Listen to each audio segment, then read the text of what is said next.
Welcome back, everybody. Welcome to In the Loop with Tom Durant's December issue 2024, episode 52.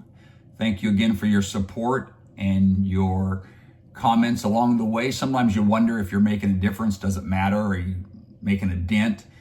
But when I get comments and responses from you folks, I do appreciate those, and it tells me to keep churning out these podcasts.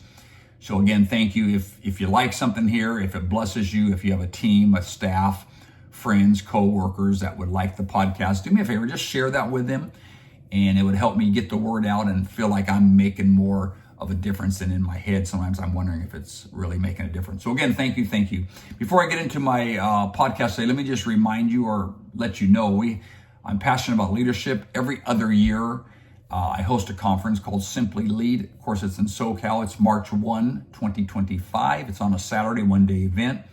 If you don't live in the area, I know it's not logical to come into SoCal for one day. Most of you are leaders, pastors, high-profile leaders. You have to be in the church on Sunday, which I can appreciate. But my point is, we'll have MP4 files for you, which are the videos. You're welcome to purchase those, rewatch them, show them to your staff, or even just take the lessons and reteach them yourself. And you can find a lot of the information at my website, influenceministries.net. influenceministries.net. On there's a tab that says Simply Lead. If you'll click that, it'll give you the lineup, all the lessons and sessions, and we're looking forward to that. Okay, episode 52, In the Loop with Tom Durant. Here's my title, but it's a question. Your personality, curse or blessing? Come on, somebody. This is going to be a good one. Your personality, curse or blessing? When I think about that in the comparison, the parallel of the fruit of the Spirit compared to the works of the flesh, I look at the works of the flesh probably as my personality. But let me just say this on the front end. You memorize it, write it down, re-quote it. I'm fine with it. Here it is. Don't let your personality get in the way of your ministry. That's worthy of another come on, somebody.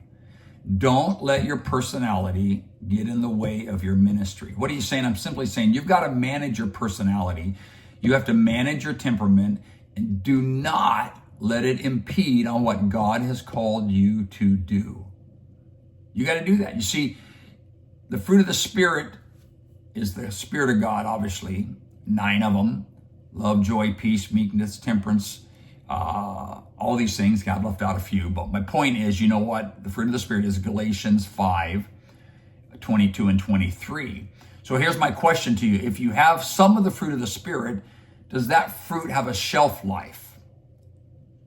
You see, I'm asking this because everybody looks good at church. Everybody can fake it at church. When I say fake it, I mean be nice, be kind, be hospitable, be smiley, be huggy, be high-fiving, all the jazz hands, all these things.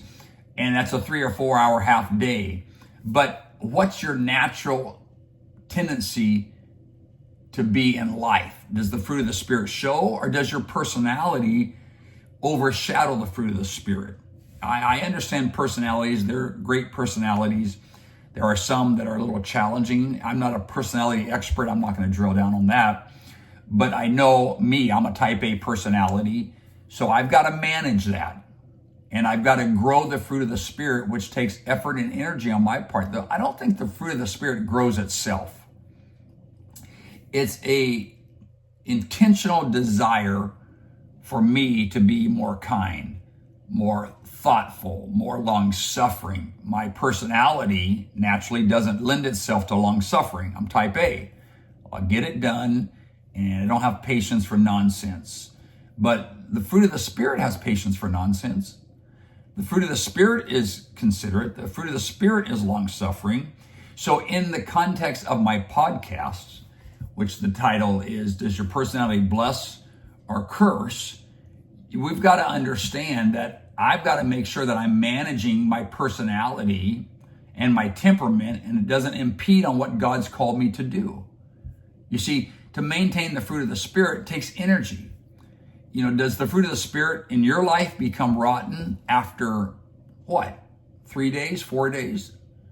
If I was to hang around you, or your friends or spouse or family, they say, yeah, you know what? Yeah, every couple of days, they're just mean. Wait a minute. That's like me getting bananas at the grocery store. I come home And what? Day 4, they're starting to get brown and mushy. Okay, bananas have a shelf life. But I'm not convinced that the fruit of the Spirit has a shelf life. How many times have I counseled people and one of them would say to me, but you don't know my husband. You don't know my spouse. You don't know my kids. At home they are, and they paint this story that in my head I'm thinking, I never seen that side of them. That's because the fruit of the Spirit at church is fresh, and then you go home and your personality takes over and the fruit of the Spirit becomes rotten. I don't think that's pleasing to God. So the purpose of my podcast is to provoke you to assess where you are. I call it personality. The Bible calls it the works of the flesh. Again, not all, I'm not trying to imply all personalities are bad. There's a lot of good personalities. I know people that don't even go to church that have great personalities.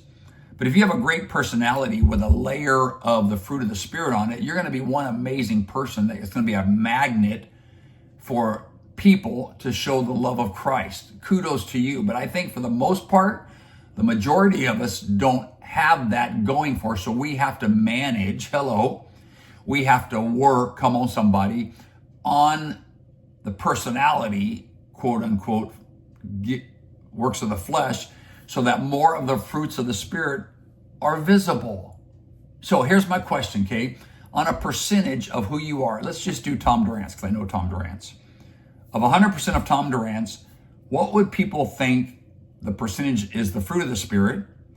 And what would be the percentage of my personality that I have?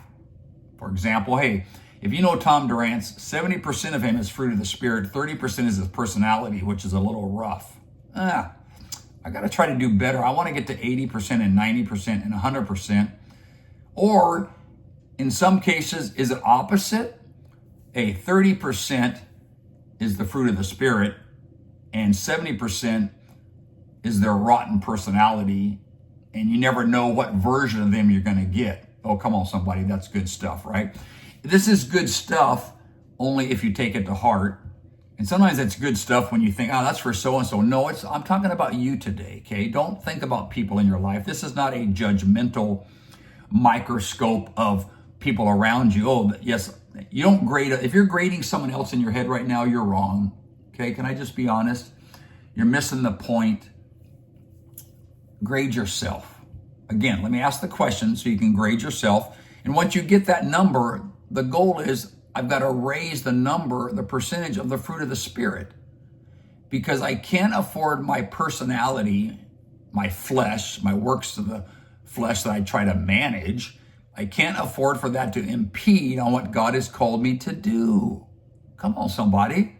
So the question again is, in the 100% of who you are, what percentage is the fruit of the Spirit? And what percentage is your personality? Be honest with yourself. No one's going to know. If you're going to grade yourself an A, you know what? The general population will give you the true grade, but we're not going to ask nobody. But I got to make sure that my personality isn't hurting people. Therefore, if it is, it's hurting my ministry. So God's got to help me. Galatians 5:22, verses 19 and 20 and 21, there are the works of the flesh, and there's 17 of them, which this I think is kind of cool, noteworthy, whatever. But there are 9 fruit of the Spirit, almost half. But in verse 22 of Galatians 5, it tells you all, hey, the works of the flesh are manifest: adultery, fornication, uncleanness, lasciviousness, idolatry, witchcraft, hatred, variance, emulations, wrath, strife, seditions, heresy, envyings, murders, drunkenness, revelings. But then verse 20 says, but the fruit of the Spirit is love, joy, peace, long-suffering, gentleness, goodness, faith, meekness, temperance. Against such so it starts out, but, in other words, hey, here's an alternative. Here's something to consider, ladies and gentlemen of the jury. But the fruit of the Spirit is, and begins to list them out. So here's my takeaway, okay? You have to work at it hard because there's almost twice as many areas to fall prey to in the flesh than the good areas in the fruit. Come on, somebody. It may not, and probably does not come natural for me to exhibit, to grow fresh fruit of the Spirit. May not come natural. You got to work at it. Because I've met some apostolics that need some fresh fruit, and on a few occasions I wondered if they even ever grew fruit. Hello, somebody. The names will be redacted from this podcast. But I think about this in 1 John 4:4, that he says that greater is he that is in you. You see, it's the Holy Ghost, the Holy Spirit, than he that is in the world. So if you say, hey, I'm 30% fruit of the Spirit and 70% personality, can I submit to you this holiday season that all you want for Christmas is a better fruit of the Spirit? I want more fruit. Dear Lord, I don't need anything. I just need to be more Christ-like. Yeah, maybe. I just need to be more considerate, and I just need to be have more joy. I just need to be more long-suffering. I need to be more gentle. I need to have more faith. I need to be more meek. I need to be more temperance and tolerant. Yeah, maybe. Hey, put those under the Christmas tree of life this year and work on yourself. And I pray that God helps us all. Again, this podcast is not condemning. I don't have it all figured out, but I have observations that I share with you that I want to do better. And as the audience listens to my podcast or watches, I also want them to do better. So I hope this helps you. Hey, Merry Christmas to all of you, everyone. Happy New Year. May we all be better and improve in all areas in 2025, and may God be pleased with us. God bless you guys. Be safe out there. We shall talk to you next year.